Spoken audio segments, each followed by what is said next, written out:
What is up? It's your boy Johnny Shreve, BB Pro, Mr. Tell Like It Is. Welcome back to the episode of Straight Talk with Shreve. Today, guys, we're talking fights again. Nate Diaz and Jake Paul. You guys saw the fight. Jake has yet again beat up another UFC fighter. But guys, I want to break this thing down for you guys so you guys understand. Because some guys will watch this video, some guys who will watch the fight really only just see two people fighting. They don't see the strategy or know the back of this. So let's get into it, right? We got Nate Diaz, 37-year-old warrior. Everybody knows the guy can take it. The Diaz brothers, period. They can take it the distance, right? Fighting, a Jake Paul, who at this point is a very well-polished boxer. Now, let's be clear. He's a very well-polished boxer. I won't say easily, but he's definitely prepped and ready to handle Nate. Now, if you're new to the whole MMA scene or a boxing scene, let me break it down for you, right? The Diaz brothers, they're cardio kings. These boys do not gas out. They're notorious for pushing their opponents, keeping up a relentless pace, making you think, can they keep this up? And they 100% can. Those continuous sting punches they deliver over and over and over again, it's all strategy. It's just little jabs, jab, jab, jab, jab, jab, body jab, jab, jab, wear you out, and then all of a sudden, as soon as you feel like as soon as he sees that you're gassing a little bit, then they turn it up. They turn the pressure up even more, and they wear you down even more, and then boom, that's it. Now, fast forward to fight night. Those early rounds, all Jake. Jake showcased an amazing boxing IQ. He caught Nate in the 5th round with a nice hook, put him on the canvas. It was perfect.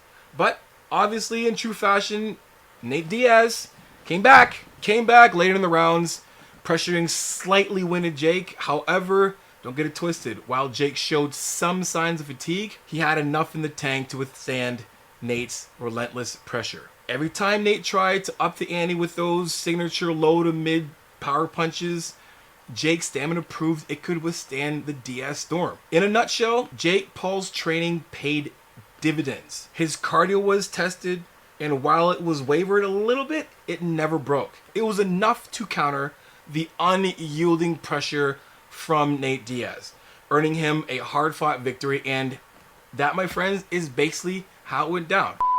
Hey, what's good, people? Struggling to keep up with your routine, or you feel like you're just spinning the wheels? Well, you came to the right place. Check out the link in the description below for my customized one-time training or nutrition plans.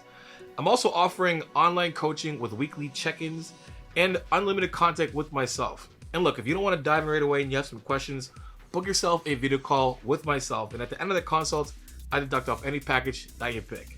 Anyway, guys, let's get back to the show. Now, let's just break it down. Let's just talk about the actual fight itself. Like, not the fight itself, but let's break the actual fight itself down, right?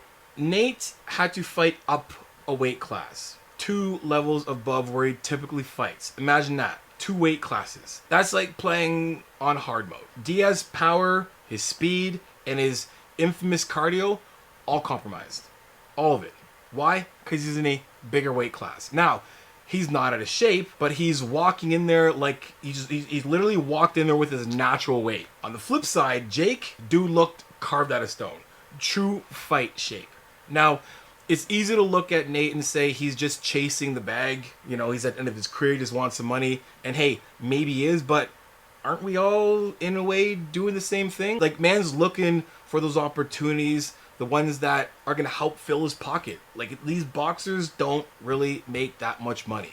So why not go into a fight where he's going to be guaranteed to make some money? Now, Jake Paul, that's a controversy in itself. Say what you want. There's a lot of hate on the guy, and I can say that 100% it's warranted, for sure.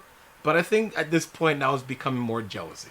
I'm honest. Like, he's done enough right now that we can say, look, he can actually box. He is a boxer.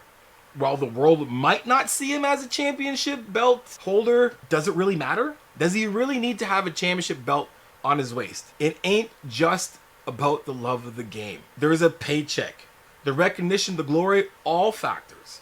Of course, a title win amps up your worth and does, in racking up victories, but Jake, he's found a different path. Like, he's maximized his earnings without necessarily needing to be a world champ. Literally, And I think that's where the hate comes from. I think the hate comes from the fact that this YouTuber jumps in a sport and makes more money than your current pro boxers. He's making mad loot. Now, you can't deny his hard work and his work ethic. You can't. The man's grinding, he's training, he's stepping into the ring, taking real challenges. Doesn't matter if he's only fought one actual boxer, he's fighting fighters. Doesn't matter. You got to give the guy credit where's credit due. So before we pass judgment, let's give a little credit where the credit is due. But both of these warriors, Nate and Jake, deserve my respect. They deserve all the respect. They navigated this game each to their own, and they gave us a really good fight. Props to them. Anyway, guys, that is it. That is my review of the Jake and Nate Diaz fight. Let me know what you guys thought in the comment section below. Do you think at this point now Jake is a good boxer? Hate him or not, do you think he's a good boxer? And will he continue to get better? Let me know in the comment section below. Anyway, guys, binge and watch my videos. Until next time, you know how it is. Iron sharpens iron. Progressive overload your life. In the meantime, keep dream chasing. Peace.